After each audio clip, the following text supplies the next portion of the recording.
प्रिय विद्यार्थियों, पीके सर की क्लास में आपका स्वागत है।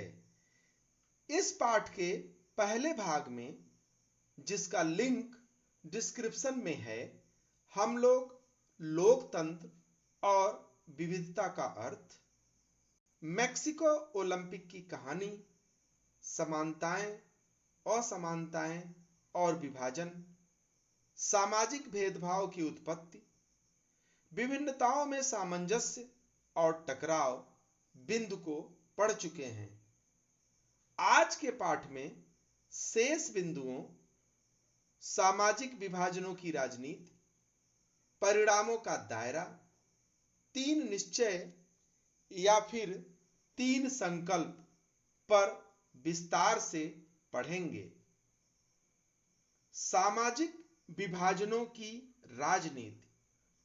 बच्चों, अब 3 प्रश्न उठते हैं। पहला, क्या राजनीति और सामाजिक विभाजन के बीच कोई रिश्ता है? दूसरा, यदि हां, तो क्या राजनीति सामाजिक विभाजन से प्रभावित होती है?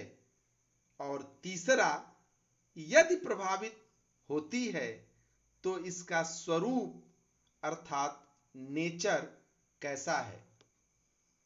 आइए इन प्रश्नों के उत्तर ढूंढते हैं। पहली नजर में तो ऐसा लगता है कि राजनीति और सामाजिक विभाजन के बीच निकट का संबंध है और इस संबंध की प्रकृति खतरनाक और विस्फोटक है। लोकतंत्र में राजनीतिक दल सत्ता सुख के लिए सामाजिक विभाजनों का इस्तेमाल कर सकते हैं और देश की एकता एवं अखंडता खतरे में पड़ सकती है। परिणामों का दायरा।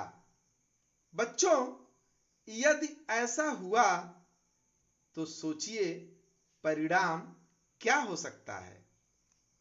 निसंदेह परिणाम अच्छा नहीं होगा। हम उत्तरी आयरलैंड का उदाहरण देख सकते हैं। उत्तरी आयरलैंड की आबादी मुख्यतः ईसाई है, लेकिन यहां का समाज 2 धड़ों में बटा है, प्रोटेस्टेंट और कैथोलिक। कैथोलिकों का प्रतिनिधित्व नेशनलिस्ट पार्टी करती है और वे चाहते हैं कि उत्तरी आयरलैंड को कैथोलिक बहुल आयरलैंड गणराज्य में मिला दिया जाए, जबकि प्रोटेस्टेंटों का प्रतिनिधित्व यूनियनलिस्ट पार्टी करती है और वे प्रोटेस्टेंट बहुल ग्रेट ब्रिटेन में मिल जाना चाहते हैं। जल्दी ही यूनियनलिस्ट और नेशनलिस्ट के बीच मतभेद बढ़ गए और हिंसक झड़पें होने लगी, जिसमें सैकड़ों जानें जा चुकी थीं।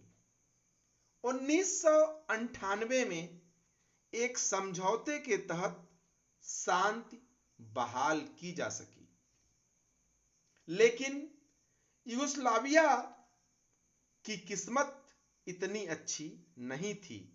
वहां धार्मिक और जातीय विभाजन के आधार पर टकराव इतना बढ़ा कि 1990 के दशक में यूगोस्लाविया 6 स्वतंत्र देशों में बंट गया।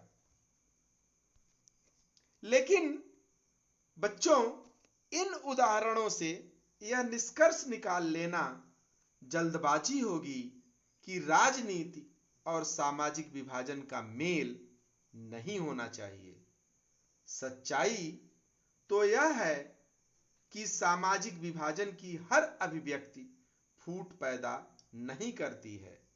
हालांकि यह भी सच है कि लोकतंत्र में राजनीतिक दल कतिपय सामाजिक विभाजनों की तरफदारी करते हैं तथा वर्ग विशेष के तुष्टीकरण की राजनीति करते हैं, फिर भी इसकी परिणति देश की एकता और अखंडता को ही खतरे में डाल दे, ऐसा भी नहीं।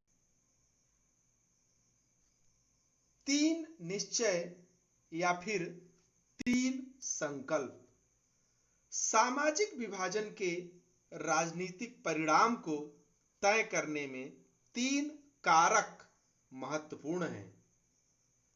पहला और शायद सबसे महत्वपूर्ण कारक है लोगों की यह भावना कि वे दूसरों से अधिक कुलीन, शालीन तथा सभ्य हैं। इस सोच को हम श्रेष्ठता की भावना कह सकते हैं।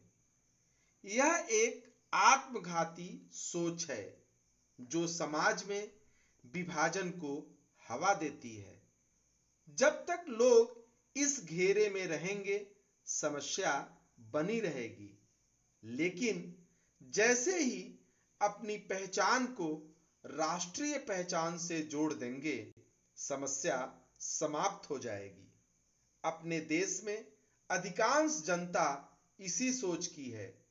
वे पहले भारतीय हैं, फिर किसी प्रदेश, क्षेत्र, भाषा या फिर धर्म के सदस्य। दूसरी बात यह कि राजनीतिक दल किसी वर्ग विशेष के मांगों के प्रति कैसा व्यवहार करते हैं। यदि मांग संविधान के दायरे में है तो उसे सुन लेने में कोई हर्ज नहीं है, लेकिन प्रतिकूल मांग के प्रति कठोर कदम उठाना ही ठीक होगा। तीसरी बात यह कि सत्ता में बैठे लोग विभिन्न समूहों के प्रति कैसे पेश आते हैं। जैसा कि हमने बेल्जियम में देखा, यदि सरकार कतिपय समूहों के वाजिब मांगों के प्रति ईमानदार है तो सामाजिक विभाजन वरदान साबित हो सकता है, लेकिन ताकत के बल पर ऐसे किसी उचित मांग को दबाने की कोशिश सामाजिक विभाजन को अभिशाप बना देती है। जैसा कि सत्ता की साझेदारी पाठ में हमने देखा कि श्रीलंका में ऐसा ही हुआ। निष्कर्ष इस प्रकार हम इस नतीजे पर पहुंच सकते हैं कि सामाजिक विभाजन हमेशा नकारात्मक ही नहीं होता। लोकतंत्र में कई सामाजिक समूह हो सकते हैं और इनकी अपनी आवश्यकताएं भी हो सकती हैं। इन सामाजिक समूहों के स्वर तीखे भी होते हैं तथा यही स्वर दूसरे स्वरों को नियंत्रित भी करते हैं। बच्चों, वस्तुतः यह लोकतंत्र के स्वस्थ और परिपक्व होने का प्रमाण है। हालांकि विभिन्न सामाजिक समुदायों के बीच एक सर्वमान्य हल ढूंढना भी इतना आसान नहीं है, फिर भी अनुभव बताता है कि इन सभी प्रश्नों के हल लोकतंत्र में ही मिल सकता है और यही लोकतंत्र की खूबसूरती है। प्यारे बच्चों, मुझे आशा है कि यह पाठ आपको अच्छी तरह समझ में आया होगा। बहुत बहुत धन्यवाद।